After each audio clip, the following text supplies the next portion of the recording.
আসসালামু আলাইকুম প্রিয় শিক্ষার্থী বন্ধুরা, তোমরা ইতিমধ্যে থাম্বনেল দেখে বুঝে গেছো আজকের আলোচনা কি। আজকের আলোচনা দেখো একটি পত্র। তাহলে পত্রটা কি বিষয় চলো আমরা পড়ে শোনাচ্ছি।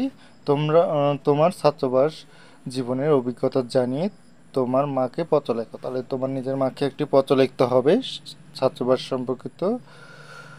দেখো, প্রথমে যে কাজটি করতে হবে, প্রথমে যে স্থান থেকে লেখা হচ্ছে সেই স্থানের নাম দিতে হবে, জেলা। তাহলে এখানে মূল ঘর রাজবাড়ী, সদর রাজবাড়ী।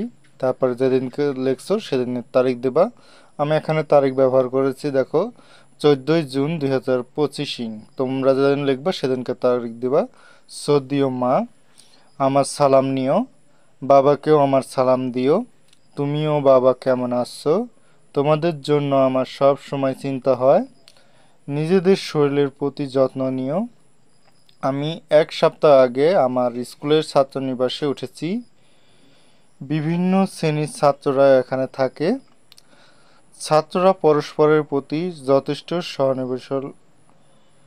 অবসর সময়ে অনেকেই একসাথে গল্প করি। আমার কক্ষে যে ছেলেটি আছে সেও 7ম শ্রেণীর ছাত্র।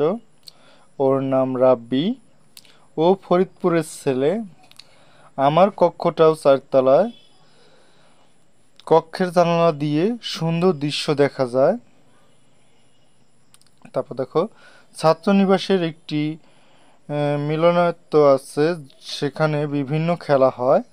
প্রথম প্রথম এখানকার খাবার ভালো না লাগলেও এখন অভ্যস্ত হয়ে গেছি। আমাকে নিয়ে চিন্তা করো না। তামিম কেমন আছে? ওর লেখাপড়ার প্রতি নজর রেখো। ঈদের ছুটি হলে আমি বাড়ি চলে আসব। আমার জন্য দোয়া করো। ইতি তোমাদের স্নেহের সাকিব। তাহলে এখানে সুন্দরভাবে আমি সাজিয়ে দেওয়ার চেষ্টা করেছি। তোমরা সুন্দরভাবে ভিডিওটি না টেনে আবার পুনরায় দেখে নিতে পারো এবং খাতায় তুলে নিতে পারো। এই ধরনের ভিডিও পেতে অবশ্যই চ্যানেলটি সাবস্ক্রাইব করে পাশে থাকা বেল আইকনটি বাজিয়ে দিও।